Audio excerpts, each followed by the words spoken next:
Hi నమస్తే, welcome to Myra media. నేను మీ కేవీఆర్. ఆంధ్రప్రదేశ్లో హస్తరేఖలు ఎలా ఉన్నాయో చెక్ చేసుకోబోతున్నది కాంగ్రెస్ పార్టీ. ఈ నేపథ్యంలో వరుసగా ఢిల్లీ వేదికగా ఆంధ్రప్రదేశ్ కీలక నేతలతో సమీక్షలు సమావేశాలు నిర్వహిస్తూ ఆఖరికి వైఎస్ షర్మిలకు ఏపీ కాంగ్రెస్ బాధ్యతలను అప్పగించే దిశగా ఆ పార్టీ అడుగులు వేస్తుంది.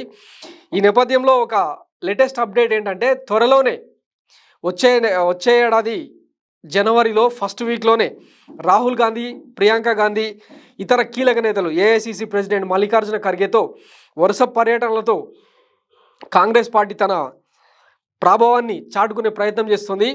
ఒకసారి చరిత్రలోకి వెళ్తే 2014 రాష్ట్ర విభజన తర్వాత ఆంధ్రప్రదేశ్లో హస్తం పార్టీ గల్లంతైంది. ఆ ఎన్నికల్లో జై సమైక్యాంధ్ర పార్టీ పేరుతో చెప్పు గుర్తుతో పోటీ చేసిన కిరణ్ కుమార్ రెడ్డిని ఆంధ్రప్రదేశ్ ప్రజలు చెప్పు దెబ్బ కొట్టారు. ఆ సేమ్ టైం కాంగ్రెస్ పార్టీకి కనీసం 0.5% ఓటు బ్యాంక్ కూడా సాధ్యం కాలేదు.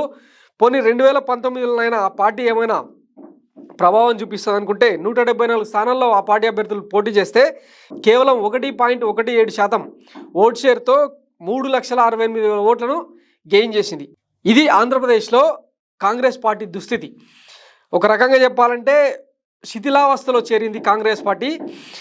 రెండు ప్రాంతీయ పార్టీలైన వైసీపీ, టీడీపీ పోరు మధ్య బీజేపీ, కాంగ్రెస్ తమ హవాను కొనసాగించేందుకు ప్రయత్నం చేస్తున్నాయి. ఈ నేపథ్యంలో హస్తం పార్టీ అడుగులు ఆసక్తికరంగా మారినాయి. అయితే 2014లో రాష్ట్ర విభజన తర్వాత ఆంధ్రప్రదేశ్ ప్రజలను మోసం చేశారన్న ఉద్దేశంలో కాంగ్రెస్ పార్టీని పూర్తిగా ఆంధ్రప్రదేశ్ ప్రజలు అవాయిడ్ చేశారు. దాన్ని గుర్తించిన హస్తం పార్టీ హైకమాండ్ కూడా ఉనికి చాటుకున్నది కూడా లేదు. పోయిన ఏడాది భారత్ జోడో యాత్రలో భాగంగా కర్ణాటక నుంచి వస్తూ అనంతపురంలో రాహుల్ గాంధీ అడుగుపెట్టారు. అంతకుముందు 2019 ఎన్నికల్లో తిరుపతిలో దర్శనం చేసుకొని 1-2 బహిరంగ సభల్లో పాల్గొన్న తప్ప రాహుల్ గాంధీ ఎప్పుడు కూడా ఆంధ్రప్రదేశ్ మీద ఫోకస్ చేసింది లేదు. ప్రియాంక గాంధీ కూడా ఆ రాష్ట్రానికి వచ్చిపోయింది లేదు.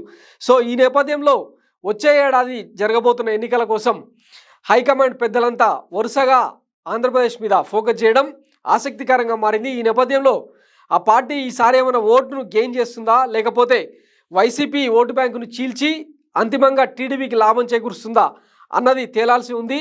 నిన్ననే బెంగళూరు ఎయిర్పోర్ట్లో డీకే శివకుమార్, కర్ణాటక డిప్యూటీ సీఎం డీకే శివకుమార్తో చంద్రబాబు కొన్ని నిమిషాల పాటు సమావేశం అవడం ఆసక్తికరంగా మారింది. అంటే చంద్రబాబు నాయుడు ఇండియా కూటమిలో చేరతారన్న కథనాలు వెలువడుతున్న నేపథ్యంలో ఆంధ్రప్రదేశ్లో కాంగ్రెస్ పార్టీ టీడీపీకి సపోర్ట్ చేస్తుందా, లేదంటే సొంతంగా పోటీ చేస్తుందా అన్న అంచనాల నడుమ ఆ పార్టీ ఏం చేయబోతుందన్నది ఇప్పుడు ఆసక్తికరంగా మారింది.